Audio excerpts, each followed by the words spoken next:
Institutional investors are flooding the Charlotte real estate market. They had the most active quarter in Q4 of 2021, and there's no signs of slowing down. What does it mean if you're looking to buy a home? What does it mean if you're looking to sell a home? And what does this mean for Charlotte?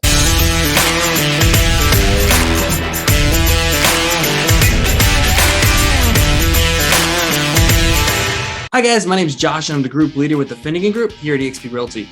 And today we're going to quickly review what exactly an institutional investor is, what it means for the greater Charlotte real estate market, what it means if you're looking to buy a home or possibly sell a home. And as a bonus, what we're going to do is at the very end of the video, we're going to reveal 4 ways that we've been able to structure our offers for the buyers that we've worked with to help them not only beat out all the other buyers that are making offers in these multiple offer scenarios, but especially beat out these institutional investors. So a lot of my clients ask me, Josh, what is an institutional investor? And I found the easiest way to break it down is to kind of break down the overview of the large umbrellas of types of investors we tend to find in the real estate market. There really is kind of 4 main categories of investors that you tend to commonly find. Now, guys, there's a ton of different ways you can invest in real estate, and there's a lot of different avenues of things you could look at, but they kind of break down to 4. The very first kind is kind of your run-of-the-mill home flipper, right? They're going to really go after the properties that may need a little bit of work or a lot of work. Maybe a home buyer just wouldn't want to move into it.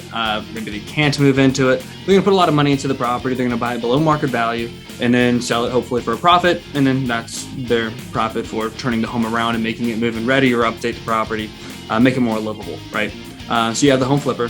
You also have your regular run-of-the-mill kind of mom and pop investor. So this is an investor that wants to rent the property out and gain the rental income and create a rental portfolio.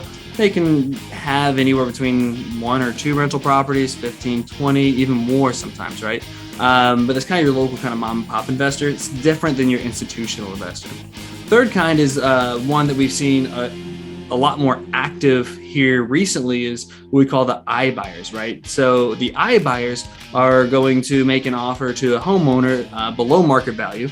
They may be some small things. They tend not to focus on larger projects, maybe some small things here and there, like touch up paint, carpet, small stuff like that. But their goal is to make an offer to a homeowner below market value. It's not the best way to net the most amount of money, but they're going to turn around and sell it and get that profit there. Their margins aren't as large as the home flipper, which is usually why they're not willing to do as much work.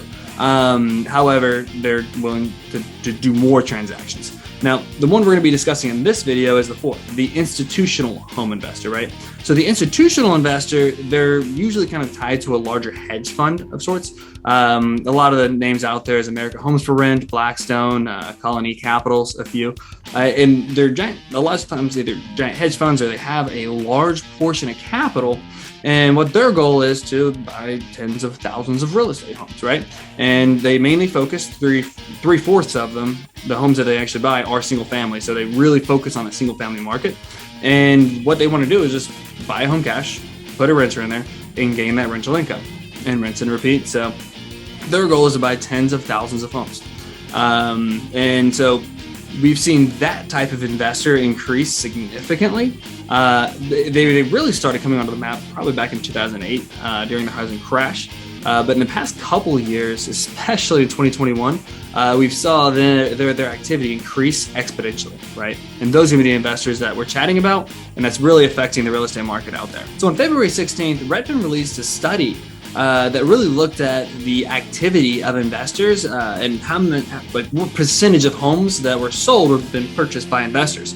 And they've been doing this research for pretty much since the first quarter of 2000, and it started picking up in 2008. However, I mean, from 2000 to 2008, it kind of ranged between 6 to 8 to maybe closer to 10% of homes that were sold in the United States. About 1 out of 10 were sold to an investor, an institutional investor, right?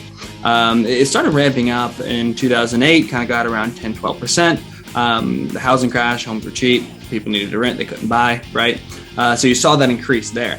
And recently, they've increased exponentially. So nearly 1 in 5 homes that closed in the 4th quarter of 2021 were actually purchased by institutional investors. So actually 18.4% of the homes that closed in the 4th quarter were purchased by the institutional investors, which is an increase from what we saw in 2020 4th quarter. In 2020 fourth quarter, it was 12.6%. So these institutional investors are more active in some markets and less active in other markets. And Charlotte happens to be their second most active, their second most aggressive city that they're looking to purchase in. Number one is Atlanta, number two is Charlotte, number three is Jacksonville, then Vegas, then Phoenix, right? So in the quarter four of 2021, 32.1% of the homes that closed in Charlotte were actually purchased by an institutional investor. So there's definitely a lot more active here. 3 out of 10 homes that closed last quarter were bought by a cash institutional investor that's going to turn around and rent the property out. So year over year, the amount of homes that were purchased by institutional investors in Charlotte increased by 92.8%. So they're definitely ramping up very quickly and they're purchasing more homes. So if you've been a home buyer out there making offers, a lot of times, even if you don't know it, you're going up against these institutional investors. Now, I know we mentioned iBuyers earlier in the video, and they're definitely not out of this picture when we look at institutional investors purchasing properties and putting renters in them, because the iBuyers, their main goal is to sell it for a profit, but a lot of them do end up just selling to these institutional investors too, never putting it back on the active market.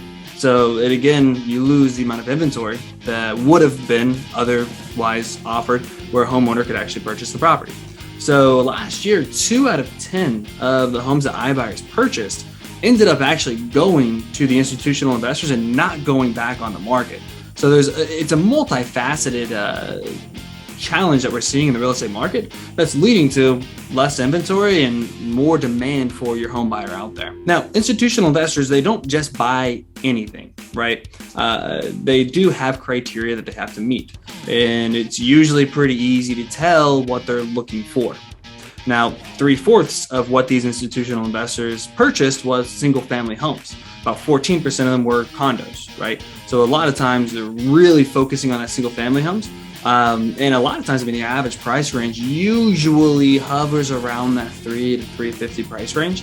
I know just personally out of my experience, what you tend to find whenever you put a home on the market and it's a single family detached home in a neighborhood, relatively newer, you tend to get probably about 4 or 5 offers from institutional investors on those homes. So there's definitely kind of a buy box of what they're willing to purchase. Now, with that being said, kind of the flip side of that, if I have a client that's selling their home in Marshville that's on 2.7 acres or around 3 or 4 acres, that's a little bit of an older home, it probably doesn't meet the criteria, right?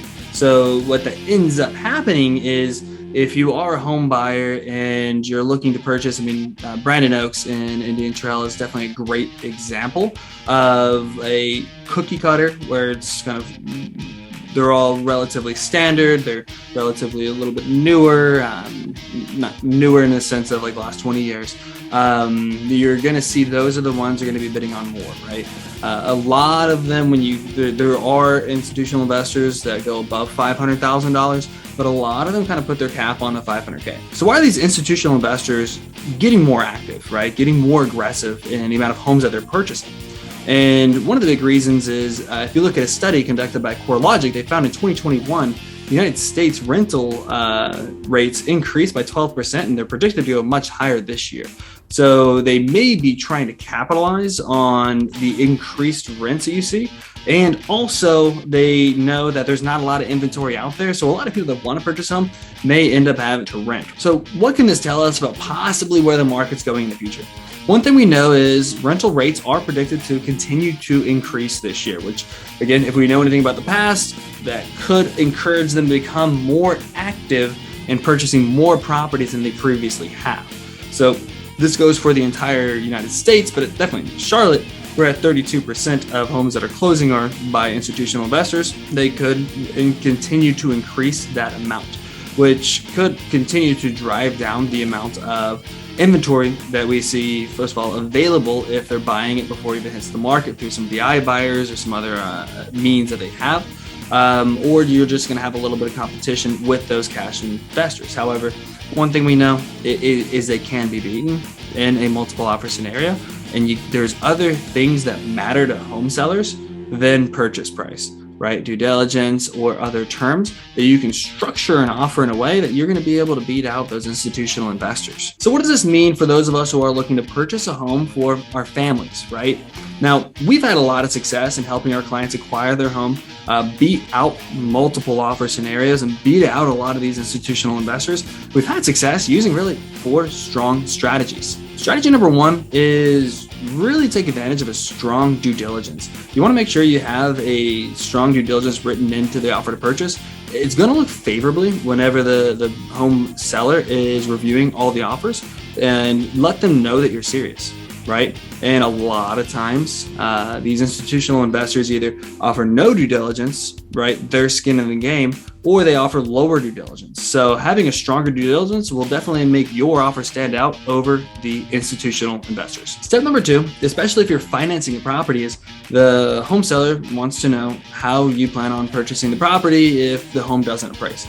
So if you have an appraisal contingency saying, hey, we're willing to cover X amount above appraised value, because when you finance, you have to get an appraisal. If it doesn't appraise, we'll bridge that gap. It'll make the homeowner feel a little bit more comfortable in moving forward with your offer over the cash alternative that may have a little bit of ambiguousness or lower due diligence, because they know that you'll be able to cover that difference in the appraised value and the purchase contract price. So number 3 is relatively easy, but you tend to see it missed a lot of the times in the market, is the lender reaching out to the listing agent directly and talking the buyer up, right? Give them a call and have the lender give the listing agent a call, say, hey, there's a super strong buyer. We've done our work. We're going to be here. We're going to communicate with you, and we're going to make sure this runs as smoothly as possible. And hey, this buyer is solid. They're going to make sure that they can close on this property, right? It makes them a lot more comfortable in pursuing, and the listing agent, again, conveys that to their client. It makes it a lot more comfortable in pursuing a financed property over cash, because again, there's communication there. They've reassured that's a very solid buyer, and it makes them feel confident that this transaction will proceed and close. And I know personally from my listings, whenever we have that multiple offer scenario and I have that lender call and kind of talk that buyer up, first of all, again, I like to kind of hear exactly what they did, the process they took, and how much they approved, right? But I also like to know that lender is communicative. Makes or breaks the sell. If you have a lender that's not communicative, that's not in constant communication, things can be dropped and then closings can be delayed, right? So having that communication up front is definitely a way to stand out over a lot of the other offers, and also stand out over those cash offers as well. Step number 4 is let the listing agent know, let the sellers know that you're looking to purchase the property for your primary residence. Real estate, if as much as it is driven by numbers, it's also driven by emotion. And a lot of people forget that a lot of times these homeowners are putting their home on the market, especially if they still live there and they own the property. They have an attachment to it, right? That's where their kids were raised. They have these memories. And a lot of times you'll find that they want to make sure that the person purchasing the property is going to love it as much as they did. That's going to create those memories they created during the home. So a lot of times just letting them know, hey, we're looking to buy it to live there, right? We want to be part of this community. A lot of times that can help kind of push in your favor and make sure that you can win over all the other offers. So guys, I would love to hear your thoughts. I'd love to hear your experiences. If you've recently purchased a home or sold a home, what are your thoughts? So please comment below with your experiences, any questions that you have. I'd love to hear from you. And any questions anywhere on video or anywhere you want me to dive deeper, please let me know and we'll definitely shoot a video on that. And also, if you guys have any questions, if you're looking to purchase or possibly sell here in the greater Charlotte area, please feel free to reach out and give me a call. I'd love to learn a little bit more about your unique scenario and how we can craft a program that helps you guys achieve your goals. And if you did like the video, guys, please feel free to subscribe. We're going to be shooting videos weekly, releasing a lot of great information, updates on the greater Charlotte area, and updates on the real estate market as a whole. So we'd love to keep you informed. And guys, have a great day.